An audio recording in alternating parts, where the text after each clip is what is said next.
ಪಾತಕ ಲೋಕದ ಪಯಣ, ವಂಚಕರು ಮೋಸಗಾರರ ಅನಾವರಣ, ಪಾಪಿಗಳ ಲೋಕದಲ್ಲಿ ಅಂಡರ್ವರ್ಲ್ಡ್, ಗ್ಯಾಂಗ್ಸ್ಟರ್ ಸುಪಾರಿ ಕಿಲ್ಲರ್ಸ್, ಪೊಲೀಸರ ಇನ್ವೆಸ್ಟಿಗೇಷನ್, ಎಲ್ಲದರ ಸುದ್ದಿ ಸಾರವೇ ಟಾರ್ಗೆಟ್. ಪ್ರಿಯಕರನೊಂದಿಗೆ ಸೇರಿ ತಂದೆ ತಾಯಿ ಹಾಗೂ ಸಹೋದರಿಯನ್ನು ಬರ್ಬರವಾಗಿ ಹತ್ಯೆ ಮಾಡಿ ಪರಾರಿಯಾಗಿದ್ದ ತ್ರಿವಳಿ ಕೊಲೆ ಆರೋಪಿ ಶ್ವೇತಾಳನ್ನು ಕೆ.ಆರ್. ಪುರ ಠಾಣೆ ಪೊಲೀಸರು ಪುದುಚೇರಿಯಲ್ಲಿ ಬಂಧಿಸಿದ್ದು, ಈಕೆಯ ಪ್ರಿಯಕರ ಆರೋಪಿ ಕೆನೆತ್ನ ಪತ್ತೆಗೆ ಪುದುಚೇರಿ ಮತ್ತು ತಮಿಳುನಾಡಿನಲ್ಲಿ ಹುಡುಕಾಟ ಮುಂದುವರಿದಿದೆ. ತಂದೆ ಸೋಮಸುಂದರ್ 52, ತಾಯಿ ಮುತ್ತುಲಕ್ಷ್ಮಿ ಮತ್ತು ಸಹೋದರಿ ಸುಪ್ರಿಯಾ 19 ಅವರನ್ನು ಚಾಕುವಿನಿಂದ ಇರಿದು ಕೊಲೆ ಮಾಡಿದ ನಂತರ ಶ್ವೇತಾ ಕೆನೆತ್ನ ಜತೆ ಪರಾರಿಯಾಗಿದ್ದಳು. ಪ್ರಕರಣ ಬೆಳಕಿಗೆ ಬಂದ ಬೆನ್ನಲ್ಲೇ ಆರೋಪಿಗಳ ಪತ್ತೆಗೆ 5 ವಿಶೇಷ ಪೊಲೀಸ್ ತಂಡಗಳನ್ನು ರಚಿಸಲಾಗಿತ್ತು. ಆರೋಪಿಗಳ ಮೊಬೈಲ್ ಕರೆಗಳು ಮತ್ತು ಚಲನವಲನದ ಜಾಡು ಹಿಡಿದು ಸಿಬ್ಬಂದಿಯ ಒಂದು ತಂಡ ತಮಿಳುನಾಡಿಗೆ ಹಾಗೂ ಮತ್ತೊಂದು ತಂಡ ಪುದುಚೇರಿಗೆ ಹೋಗಿತ್ತು. ಅಲ್ಲಿ ವಿವಿಧೆಡೆ ಕಾರ್ಯಾಚರಣೆ ನಡೆಸಿದ್ದ ಸಿಬ್ಬಂದಿ ಪುದುಚೇರಿ ರೈಲು ನಿಲ್ದಾಣದಲ್ಲಿ ಶ್ವೇತಾಳನ್ನು ಬಂಧಿಸಿದ್ದಾರೆ. ಕೆನೆತ್ ತಮಿಳುನಾಡಿನಲ್ಲಿ ತಲೆಮರೆಸಿಕೊಂಡಿರುವ ಮಾಹಿತಿಯಿದೆ. ಶ್ವೇತಾ ಪುದುಚೇರಿ ರೈಲು ನಿಲ್ದಾಣದಿಂದ ಬೇರೆ ಊರಿಗೆ ಹೋಗುವ ಯತ್ನದಲ್ಲಿದ್ದಳು. ಈ ಬಗ್ಗೆ ಖಚಿತ ಮಾಹಿತಿ ಕಲೆಹಾಕಿ ಆಕೆಯನ್ನು ಬಂಧಿಸಿ ನಗರಕ್ಕೆ ಕರೆತರಲಾಗುತ್ತಿದೆ. ಶ್ವೇತಾಳ ಪ್ರಾಥಮಿಕ ವಿಚಾರಣೆ ನಡೆಸಿ ಕೆಲ ಮಾಹಿತಿ ಸಂಗ್ರಹಿಸಲಾಗಿದೆ ಎಂದು ಹಿರಿಯ ಪೊಲೀಸ್ ಅಧಿಕಾರಿಗಳು ತಿಳಿಸಿದ್ದಾರೆ. ಸಾಫ್ಟ್ವೇರ್ ಕಂಪನಿಯಲ್ಲಿ ಉದ್ಯೋಗಿಯಾಗಿದ್ದ ಶ್ವೇತಾ ಖಾಸಗಿ ಬ್ಯಾಂಕ್ನಲ್ಲಿ 30 ಲಕ್ಷ ರು ಸಾಲ ಪಡೆದಿದ್ದಳು. ನಂತರ ಕೆಲಸ ಬಿಟ್ಟು ಮನೆಯಲ್ಲೇ ಇದ್ದ ಆಕೆ ಸಾಲ ತೀರಿಸಲು ಪರದಾಡುತ್ತಿದ್ದಳು. ಹಲವು ತಿಂಗಳ ಸಾಲದ ಕಂತು ಬಾಕಿ ಉಳಿಸಿಕೊಂಡಿದ್ದ ಆಕೆ ತಂದೆಯ ಬಳಿ ಹಣಕಾಸು ನೆರವು ಕೇಳಿದ್ದಳು. ಸಾಲ ತೀರಿಸಲು ಆಸ್ತಿಯಲ್ಲಿ ಪಾಲು ಕೊಡುವಂತೆ ಕೇಳಿದ್ದಳು.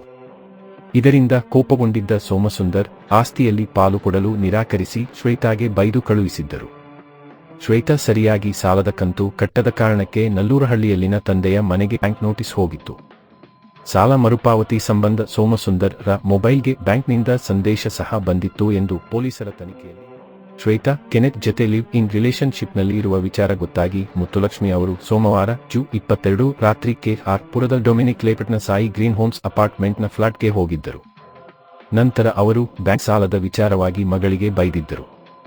ಕೆನೆತ್ ಜತೆ ಸಹ ಜೀವನ ನಡೆಸುತ್ತಿದ್ದ ಬಗ್ಗೆ ಆಕ್ಷೇಪ ವ್ಯಕ್ತಪಡಿಸಿ ಆತನನ್ನು ಬಿಟ್ಟು ಬರುವಂತೆ ಬುದ್ಧಿ ಹೇಳಿದ್ದರು. ಬಳಿಕ ತಾಯಿ ಮಗಳ ನಡುವೆ ಜಗಳವಾಗಿ ಶ್ವೇತಾ ಕೋಪದಲ್ಲಿ ತಾಯಿಗೆ ಚಾಕು ಇರಿದು ಕೊಲೆ ಮಾಡಿದ್ದಳು. ಆ ನಂತರ ಕೆನೆತ್ನ ಜತೆ ಸೇರಿ ತಾಯಿಯ ಶವವನ್ನು ಬಾತ್ರೂಂನಲ್ಲಿ ಬಚ್ಚಿಟ್ಟು ನೆಲದ ಮೇಲಿನ ರಕ್ತದ ಕಲೆಗಳನ್ನು ಸ್ವಚ್ಛಗೊಳಿಸಿದ್ದಳು. ಅಷ್ಟರಲ್ಲಿ ಸೋಮಸುಂದರ್ ಮತ್ತು ಸುಪ್ರಿಯಾ ಶ್ವೇತಾಳ ಫ್ಲ್ಯಾಟ್ನ ಬಳಿ ಹೋಗಿದ್ದರು. ಭಯದಲ್ಲೇ ಬಾಗಿಲು ತೆರೆದಿದ್ದ ಶ್ವೇತಾ ತಂದೆ ಮತ್ತು ತಂಗಿಯನ್ನು ಕಂಡು ಗಾಬರಿಯಾಗಿದ್ದಳು. ಒಳ ಹೋದ ಸೋಮಸುಂದರ್ ಮತ್ತು ಸುಪ್ರಿಯಾ ಮುತ್ತುಲಕ್ಷ್ಮಿಗಾಗಿ ಎಲ್ಲೆಡೆ ಹುಡುಕಾಡುತ್ತಿದ್ದಾಗ ಗೋಡೆ ಮೇಲಿನ ರಕ್ತದ ಕಲೆಗಳನ್ನು ನೋಡಿ ಫ್ಲ್ಯಾಟ್ನಿಂದ ತಕ್ಷಣವೇ ಹೊರಗೆ ಹೋಗಲು ಯತ್ನಿಸಿದ್ದರು. ಆದರೆ ತಾಯಿಯ ಕೊಲೆ ರಹಸ್ಯ ಬಯಲಾಗುತ್ತದೆ ಎಂದು ಭಯಬಿದ್ದ ಶ್ವೇತಾ ತಂಗಿ ಸುಪ್ರಿಯಾಳನ್ನು ತಬ್ಬಿ ಹಿಡಿದಿದ್ದಳು. ಆಗ ಕೆನೆತ್ ಸುಪ್ರಿಯಾಗೆ ಹಿಂದಿನಿಂದ ಚಾಕುವಿನಿಂದ ಇರಿದು ಕೊಲೆ ಮಾಡಿದ್ದಾನೆ. ಬಳಿಕ ಆತ ಬಾಗಿಲ ಬಳಿ ಇದ್ದ ಸೋಮಸುಂದರ್ಗೂ ಚಾಕುವಿನಿಂದ ಇರಿದಿದ್ದಾನೆ. ಸೋಮಸುಂದರ್ ಆತನಿಂದ ತಪ್ಪಿಸಿಕೊಂಡು ಫ್ಲ್ಯಾಟ್ನಿಂದ ಹೊರಬಂದು ಮೆಟ್ಟಿಲುಗಳ ಬಳಿ ಕುಸಿದು ಬಿದ್ದಿದ್ದರು ಎಂದು ಅಧಿಕಾರಿಗಳು ಹೇಳಿದ್ದಾರೆ. ಘಟನೆಯ ವಿಷಯ ತಿಳಿದು ಸ್ಥಳಕ್ಕೆ ಹೋಗಿದ್ದ ಕೆ.ಆರ್. ಪುರ ಪೊಲೀಸರು ಗಾಯಾಳು ಸೋಮಸುಂದರ್ ರನ್ನು ಆಸ್ಪತ್ರೆಗೆ ಕರೆದೊಯ್ಯಲು ಯತ್ನಿಸಿದ್ದರು. ಆದರೆ ಮಾರ್ಗ ಮಧ್ಯೆಯೇ ಸೋಮಸುಂದರ್ ಕೊನೆಯುಸಿರೆಳೆದಿದ್ದರು. ಅವರು ಸಾಯುವ ಮುನ್ನ ಸಿಬ್ಬಂದಿ ಮುಂದೆ ಹೇಳಿಕೆ ದಾಖಲಿಸಿದ್ದು ತಮಗೆ ಪತ್ನಿ ಮುತ್ತುಲಕ್ಷ್ಮಿಗೆ ಮತ್ತು ಕಿರಿಯ ಮಗಳು ಸುಪ್ರಿಯಾಗೆ ಶ್ವೇತಾ ಹಾಗೂ ಕೆನೆತ್ ಚಾಕುವಿನಿಂದ ಇರಿದ ವಿಚಾರವನ್ನು ಬಾಯ್ಬಿಟ್ಟಿದ್ದಾರೆ. ಸೋಮಸುಂದರ್ ರ ಮನಪೂರ್ವ ಹೇಳಿಕೆಯನ್ನು ಸಾಕ್ಷ್ಯವಾಗಿ ಪರಿಗಣಿಸಲಾಗಿದೆ ಎಂದು ಅಧಿಕಾರಿಗಳು ಮಾಹಿತಿ ನೀಡಿದ್ದಾರೆ. ಆರೋಪಿಗಳು ಮುತ್ತುಲಕ್ಷ್ಮಿ ಮತ್ತು ಸುಪ್ರಿಯಾಗೆ ಮನಬಂದಂತೆ 30ಕ್ಕೂ ಹೆಚ್ಚು ಬಾರಿ ಚಾಕುವಿನಿಂದ ಇರಿದಿದ್ದಾರೆ. ಅವರಿಬ್ಬರ ದೇಹದ ತುಂಬೆಲ್ಲ ಚಾಕು ಇರಿತದ ಗುರುತುಗಳಿವೆ. ಕೊಲೆಯ ನಂತರ ಶ್ವೇತಾ ಮತ್ತು ಕೆನೆತ್ ಅಪಾರ್ಟ್ಮೆಂಟ್ನ ಮಹಡಿಗೆ ಹೋಗಿ ಅಲ್ಲಿಂದ ಪಕ್ಕದ ಕಟ್ಟಡಕ್ಕೆ ಜಿಗಿದು ಕಾಂಪೌಂಡ್ ಹಾರಿ ಪರಾರಿಯಾಗಿದ್ದರು ಎಂದು ಅಧಿಕಾರಿಗಳು ತಿಳಿಸಿದ್ದಾರೆ. ಶ್ವೇತಾ ಮತ್ತು ಕೆನೆತ್ ನಗರದ ಖಾಸಗಿ ಕಾಲೇಜಿನಲ್ಲಿ ಒಟ್ಟಿಗೆ ಬಿ.ಟೆಕ್ ವ್ಯಾಸಂಗ ಮಾಡಿದ್ದರು. ಪ್ರತಿಭಾವಂತರಾಗಿದ್ದ ಈ ಇಬ್ಬರೂ ಅತ್ಯುನ್ನತ ಶ್ರೇಣಿಯಲ್ಲಿ ಉತ್ತೀರ್ಣರಾಗಿ ಪ್ರತಿಷ್ಠಿತ ಸಾಫ್ಟ್ವೇರ್ ಕಂಪನಿಯಲ್ಲಿ ಕೆಲಸಕ್ಕೆ ಸೇರಿದ್ದರು. ಪರಸ್ಪರ ಪ್ರೀತಿಸುತ್ತಿದ್ದ ಇವರು ಸಹ ಜೀವನ ನಡೆಸುತ್ತಿದ್ದರು. ಕೆನೆತ್ನ ಪೋಷಕರು ನಗರದ ಮೇಡಹಳ್ಳಿಯಲ್ಲಿ ವಾಸವಾಗಿದ್ದಾರೆ. ಆತನ ತಂದೆ ಎಚ್.ಎಲ್.ನಲ್ಲಿ ಎಂಜಿನಿಯರ್ ಆಗಿದ್ದಾರೆ. ತಾಯಿ ಮುತ್ತುಲಕ್ಷ್ಮಿ ನನ್ನ ಜೀವನವನ್ನು ಸಂಪೂರ್ಣವಾಗಿ ನಿಯಂತ್ರಿಸುತ್ತಿದ್ದರು.